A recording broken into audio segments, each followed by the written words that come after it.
So development stage அப்படிங்கிறது எப்போ யோசிக்கணும் ஒரு பிஸ்னஸ் பண்ணிருக்கவங்க? ஃபார் எக்ஸாம்பிள் சாரில எப்படி வெல்க்ரோ பண்ணலாம், சாரில பாக்கெட் சரி இப்போ வந்துருச்சு. ஸோ இது எல்லாமே ஒரு டீம் வந்து டெவலப் பண்ணிட்டே இருப்பாங்க. அதை பார்த்து இன்னொரு 4-5 கம்பெனிஸ் வந்து அதே மாதிரி பண்ண ஸ்டார்ட் பண்ணுவாங்க. ஏன்னா நம்ம அதை எந்த இடத்துல விற்கிறோம், அந்த டார்கெட் ஆடியன்ஸ்க்கான நம்ம விஷயத்த கொடுக்குறோம்.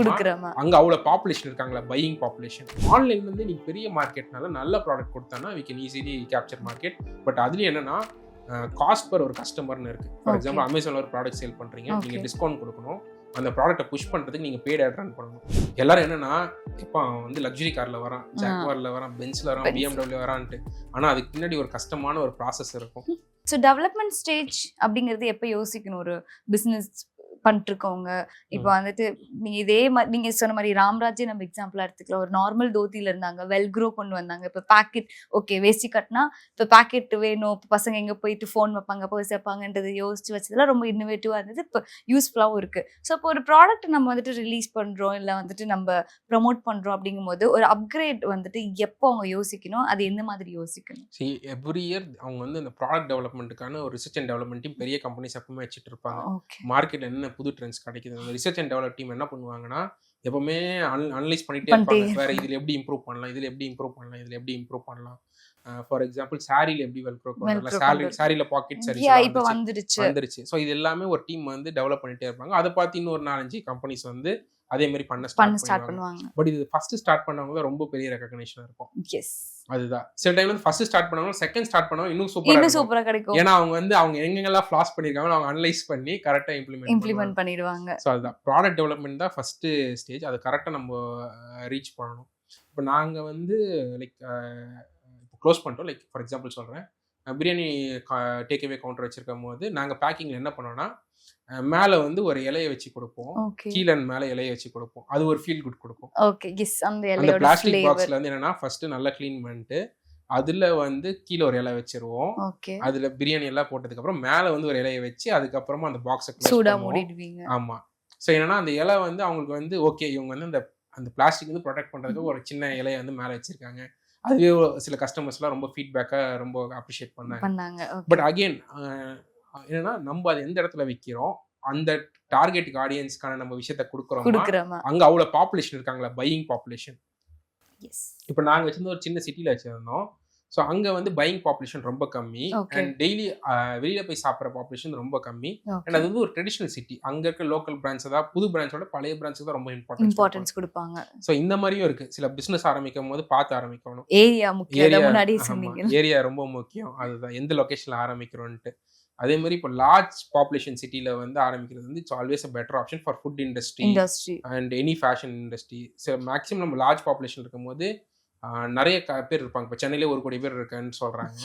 ஸோ அப்போது நம்மளுக்கு ஒரு மார்க்கெட் கெப்பாசிட்டி ஒரு 1 lakh ஆடியன்ஸை நம்மளால ரீச் பண்ண முடியும். பட் இதே நம்ம ஒரு 2 lakh 3 lakh இருக்க சிட்டியில் 10,000 பேர் ரீச் பண்ணுறது பெரிய விஷயமா இருக்கும். ஏன்னா அங்கே வந்து ஸ்பெண்டிங் நேச்சர் ஒன்று இருக்குது. அவங்களால அவ்வளோ காசு ஸ்பெண்ட் பண்ண முடியுமான்னு.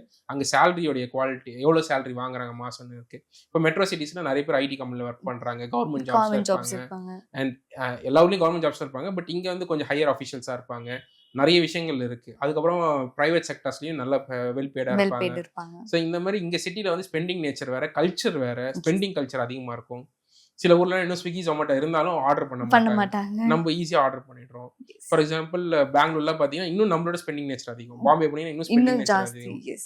அது இருக்கிறது தெரிஞ்சு பெரிய சிட்டிஸ்ல நம்ம கொஞ்சம் ஸ்பெண்டிங் நேச்சர் கம்மி. ஸோ பாப்புலேஷனும் முக்கியம். அவ்வளோ நம்மளுக்கு ஒரு சின்ன மார்க்கெட் கேப்பை பிடிக்கும்னா ஃபிசிக்கல் ஸ்டோர் தான் நம்ம கண்டிப்பா அந்த ஒரு விஷயம் நம்ம இது பண்ணணும்.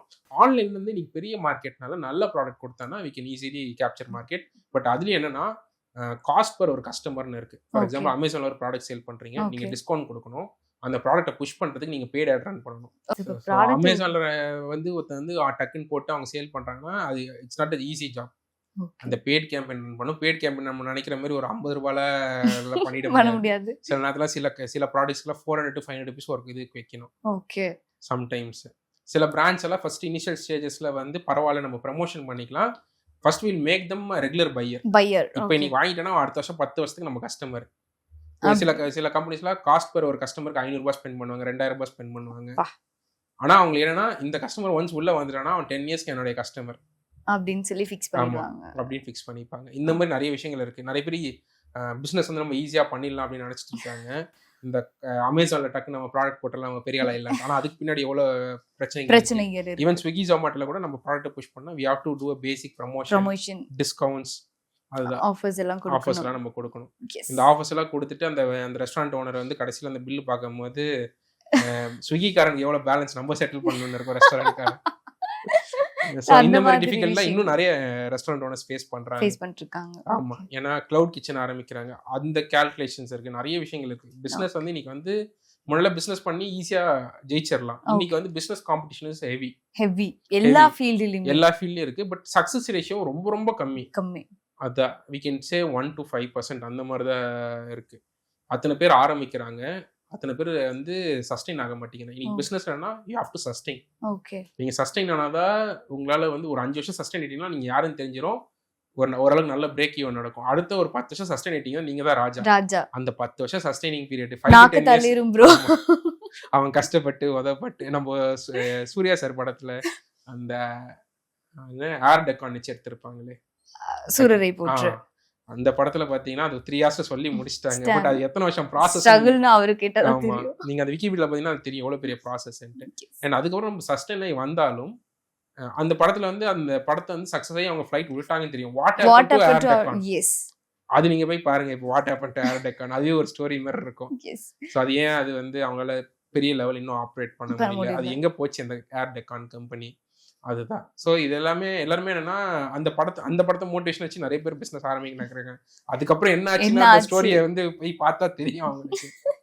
கண்டிப்பா எல்லாரும் போய் பார்க்கணும் அந்த ஸ்டோரியை வந்து. இப்போ போய் விக்கிபீடியால சர்ச் பண்ணுவாங்க வாட் ஹேப்பன் டு. ஏன்னா நீங்க நிறைய பிசினஸ் மோட்டிவேஷன் டாக்ஸ் வருது, டக்குன்ட்டு இமிடியேட்டா போய் பிசினஸ் ஆரம்பிக்கணும்னு நினைக்கிறாங்க. மோட்டிவேஷன் டாக்ஸை பார்த்துட்டு எல்லாரும் என்னன்னா இப்போ அவன் வந்து லக்ஸுரி கார்ல வரான், ஜாக்வார்ல வரான், பென்ஸ்ல வரான், BMW வரான்ட்டு. ஆனா அதுக்கு பின்னாடி ஒரு கஷ்டமான ஒரு ப்ராசஸ் இருக்கும். அந்த ப்ராசஸை பார்த்தானா அவன் பயந்து அவன் பிசினஸ்க்கே வரமாட்டான். அதை ஜாக்வார் கார் வேணும், பட் நான் வந்து அந்த ரிஸ்க் எல்லாம் எடுக்க தயாரா இல்ல. அந்த ரிஸ்க் வந்து அவங்க கண்ணுக்கு தெரியாது, ஏன்னா அது வந்து அவன் தான் ஃபேஸ் பண்ணியிருப்பான், அந்த பர்சன் தான். ஃபார் எக்ஸாம்பிள் சிவகார்த்திகேயன் சார் வந்து அடிக்கடி இன்டர்வியூல சொல்லுவாரு, என்னுடைய கஷ்டம் வந்து எனக்கு தான் தெரியும், நான் என்ன இதுக்கு முன்னாடி கஷ்டப்பட்டுட்டு வந்துருக்கேன். இப்போ எல்லாரும் பார்த்துருப்போம், ஃபர்ஸ்ட் ஒரு ஷிஃப்ட் கார்ல வந்து வச்சிருந்திருப்பாரு. இப்போ நீ பெஞ்ச் போறேன்னா அதுக்கு அந்த டைம் ப்ராசஸ் இருக்குல்ல, கிட்டத்தட்ட ஒரு 15 years மேல இண்டஸ்ட்ரியில 15-20 years இருக்கும். 15 to 20 years இருக்கும். ஸோ அந்த ப்ராசஸ் ஆஃப் டைம் தான் சொன்னேன்ல, 10 வருஷம் சஸ்டெயின் பண்ணிட்டாலே நீங்க அதுக்கப்புறம் நீங்க தான் ராஜா. உனக்கு தெரிஞ்சிரும் அதுக்குள்ள என்ன ப்ராப்ளம் வரும்ட்டு. இப்போ சிவகார்த்திகேயன் சாரே அழுது இருக்காரு அந்த ஃபர்ஸ்ட் ஸ்டார்டிங் பீரியட்ல. அதுக்கப்புறம் சஸ்டெயின் ஆகி வந்துட்டார்ல, எங்க இது தொட்டா அடிப்படும், இது தொட்டக்கூடாது, இந்த மாதிரி நம்ம ப்ளே பண்ணணும், அதுதான். பட் அதே வந்து விஜய் சேதுபதி சார் பார்த்தீங்கன்னா அவரோட இன்னும் கொஞ்சம் லெவல் கம்மி. அண்ட் அந்த மிடில் கிளாஸ் பையன் ரொம்ப அனுபவிச்சு வந்துட்டு, அதனால அவருக்கு வந்து அந்த ஹேண்ட்லிங் கெப்பாசிட்டி வந்து ரொம்ப மெச்சூரிட்டி ஜாஸ்தி. ஏன்னா அவர் வந்து அவருடைய சர்க்கம்ஸ்டன்ஸே அப்படி இருந்துச்சு, சுற்றி மிடில் கிளாஸ் பசங்க, அவருடைய வாழ்க்கை அதுதான். இப்போ என்னன்னா ஒருத்தருடைய வாழ்க்கை வந்து டிஃப்ரெண்ட்டாக இருக்கும். இப்போ நான் பிஸ்னஸ் இருக்கேன்னா எனக்கு வந்து என் சுற்றி இருக்க சர்க்கம்ஸ்டன்ஸ் வந்து கொஞ்சம் சப்போர்ட் பண்ணுறதுனால என்னால் சஸ்டெயின் பண்ண முடியுது. ஓகேங்களா? இப்போ என்னோட ஒருத்தனுக்கு வந்து இன்னும் ஃபினான்ஷியல் லெவல் கம்மியாக இருக்கும், அவனால அந்த சஸ்டைனபிலிட்டி பீரியட் தாங்க முடியுமான்னு ஒரு பெரிய கொஸ்டின் மார்க். கண்டிப்பா. ஓகேங்களா? இப்போ சிவகார்த்திகேயன் சார் இருந்தாலும் அவருக்கு வந்து அவங்க அப்பா வந்து ஒரு கவர்மெண்ட் எம்ப்ளாயா இருந்தாரு. அவருக்கு சில ஒரு பேசிக்கான ஒரு விஷயத்துக்கான அவருக்கு இருக்கு ஆப்வியஸ்லி. ஸோ அதனால வந்துட்டு. But Vijay Sethupathi sir that is different story. But இதே அவர் பையனுக்கு எடுத்தீங்கன்னா தட் இஸ் டிஃப்ரெண்ட் ஸ்டோரி. ஆமா, பர் டே பாக்கெட் மணி அது உண்மையா போயான்னு தெரியல, பட் அது டிஃப்ரெண்ட் ஸ்டோரி. அவருடைய சன் ரிச் கிட். பட் என்னன்னா நம்ம அந்த ப்ராசஸை நம்ம கஷ்டப்பட்டு போற ப்ராசஸ் அண்டர்கோ பண்ணும்போது நம்ம மெச்சூரிட்டி இன்க்ரீஸ் ஆகும். ஸோ ஒருத்தரோட லைஃப் வந்து டிஃப்ரெண்ட். அவன் பிசினஸ் ஆரம்பிச்சிட்டா நம்ம போய் ஆரம்பிக்க கூடாது, நம்மளோட லைஃப்க்கு இந்த இதெல்லாம் இருக்கா, நம்மளால சஸ்டெயின் பண்ண முடியுமா அப்படின்ட்டு. ஸோ அதெல்லாமே நம்ம பார்க்கணும். இப்போ நான் இருக்கிறேன்னா நான் வந்து ஒரு 5 years கஷ்டப்பட்டு இப்போ 5th year ஆண்டர்பிரினர்ஷிப் ஜர்னிலன்னு சொன்னா நான் சஸ்டெயின் ஆகணும்னா என்னோட சர்க்கம்ஸ்டன்ஸ் வந்து கொஞ்சம் சப்போர்ட். சிவகார்த்திகேயன் எப்படி ஒரு பேசிக் நீட்ஸ்க்கு சப்போர்ட் இருந்துச்சோ எனக்கும் சில பேசிக் நீட்ஸ்க்கு I have some certain support and sustaining in industry. ஓகேங்களா? ஸோ நான் இன்னும் 5 years தாங்கிட்டு இப்போ 5 yearsல இருந்து எனக்கு நிறைய பேர் எனக்கு தெரியுது I am getting a break even of my business. இன்னும் நான் 5 years தாக்க பிடிச்சிட்டேன்னா ஐ வில் பிகம் தி ராஜா. ஏன்னா நீ மோட்டிவேஷன் டாக் அங்க இங்க நீங்க பிசினஸ் பண்ணாதான் வாழ்க்கையில வளரணும்னு சொல்லிட்டு லோன் வாங்கி அவன் லோன் பட்டு கடைசியில அந்த மோட்டிவேஷன் வீடியோ அப்ப போய் தேடுறானா எவன்டா சொன்னது அப்படின்னு. சரி, இப்போ மூவி ரிலீஸ்லயே நம்ம நம்பர்ஸ் பத்தி வந்து பேசிட்டு இருந்தோம். இப்ப நெறைய ப்ரொடியூசர்ஸ் வீட்டுக்குலாம் வந்துட்டு இடி ரைடு வந்து போய்க்கிட்டு இருக்காங்க. நீங்க கலெக்ஷன் வந்து அவ்வளோ குடுத்தீங்க. இது எவ்வளோ ஆச்சு அப்படின்ற ப்ராசஸ்ல மாட்டிக்கிறாங்க. ஸோ அத பத்தி உங்களுக்கு ஏதாவது என்ன சொல்றது? ஒரு கருத்து இல்ல இது இப்படிதான் இருந்திருக்கும்ன்ற அந்த மாதிரி ஏதாவது தாட்ஸ் இல்ல இருக்கா எனக்கு ஒரு உங்களுக்கு? தாட் ப்ராசஸ் இருந்துச்சு. என்னன்னா ஓகே. லைக் இப்போ தில்ராஜ் சார் அவர் வீட்ல தான் அந்த ரைட் நடந்துச்சு நீங்க சொன்னது. பாட்டு வேணுமா? பாட்டு இருக்கு. ஆமா. டான்ஸ் வேணுமா? டான்ஸ் இருக்கு. அவருக்கு ஐடி ரைடு வேணும். ஐடி ரைடும் இருக்கு அப்படின்னு சொல்லி. ஸோ அவருக்கு வந்துட்டாரு. பட் என்னன்னா அவரு சடனா சொன்னார் திடீர்னுட்டு வாரிசு மூவி பெருசா பண்ணலன்ட்டு. பட் வாரிசு மூவி தமிழ்நாட்டுல நல்லா பண்ணுச்சு, கேரளால நல்லா நல்லா பண்ணுச்சு ஆஸ் யூஷுவல். பட் அவருக்கு என்னன்னா அந்த டைம்ல ஆந்திராலையும் தெலுங்கானாலையும் பெருசா பண்ணல. இல்ல.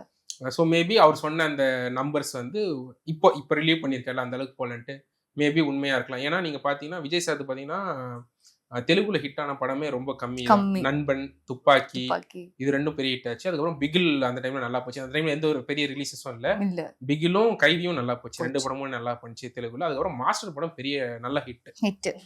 மாஸ்டர் படம் பெரிய ஹிட். ஆனா இது வந்து தியேட்ரிக்கலாவே அந்த டைம் வந்து அவருக்கு தியேட்டர்ஸும் கம்மியா தான் அகாமடேட் ஆச்சு வாரிசுக்கு. பிளஸ் அங்க பெருசா ஹிட் ஆகல. அந்த நேரத்துல சிரஞ்சீவி சார் படமும் பாலகிருஷ்ண சார் படமும் பெரிய பெரிய பிளாக்கிங் ஆனிச்சு தியேட்டர்ஸ்க்கான விஷயங்கள். ஸோ மேபி அவர் ஏன்னா இந்த படம் பார்த்தீங்கன்னா ஒரு 2 ஸ்டேட்ல தான் பெரிய ஹிட் ஆச்சு. ஹிட் ப்ளஸ் ஆச்சு. அப்படி என்னன்னா இன்னொன்று நம்ம தமிழ்நாட்டிலே பார்த்தீங்கன்னா அஜித் சார் படமும் வந்துருச்சு. It's not a massive opening all theatres. எல்லா தியேட்டர்லையும் அது அட் டைம் ரிலீஸ் ஆகல. இப்போ லியோலாம் பார்த்தீங்கன்னா சோலோ ரிலீஸ் மாதிரி, கோட்லாம் சோலோ ரிலீஸ் சோலோ மாதிரி. ரிலீஸ். இப்போ நம்ம ப்ராக்டிக்கலா நம்ம கணக்கு எடுத்து பார்த்தாலே it's not a solo release. Yes. Thunivu, Varisu. Varisu. So ரெண்டுமே ஈக்குவலா தியேட்டர்ஸ் ரிலீஸ் ஆச்சு. அந்த படமும் ஹிட்னு பார்த்தோன்னா மேஜரா வந்து தமிழ்நாடு, கேரளா, பெங்களூர் சிட்டி. ஆமா. பிளஸ் ஆந்திரா இந்த ஃபிளாஸ் இருந்ததுன்னா தியேட்டர்ஸ் கம்மி. பிளஸ் அதுக்கு முன்னாடி அந்த டேரக்டருடைய படம்னு இருக்கு. வாரிசு படத்துல வம்சி அவர் வந்து பாத்தீங்கன்னா அது முன்னாடி சூப்பர் படங்கள் கொடுத்திருந்தாரு. ஃபார் எக்ஸாம்பிள் மகரிஷின்னு சொல்லிட்டு ஒரு படம் கொடுத்திருந்தாரு. நாகார்ஜுன சார் தோலா கொடுத்திருந்தாரு. ஸோ இது எல்லாமே பெரிய ஹிட்டுங்க. ஸோ அங்க வந்து ஆல்ரெடி இந்த மாதிரி ஸ்டோரிஸ் பார்த்துட்டாங்க. அலா வைகுண்டபுரம்னு ஒரு படம் இருக்கும். அதுல பாட் ரூம் சீன்லாம் இருக்கும். ஸோ ஓகேங்களா, அப்போ வந்து அந்த தெலுங்கு ஆடியன்ஸ்க்கு வந்து கனெக்ட் ஆகல. அலா வைகுண்டம் அவ்வளோ கிளாஸா இருக்கும்.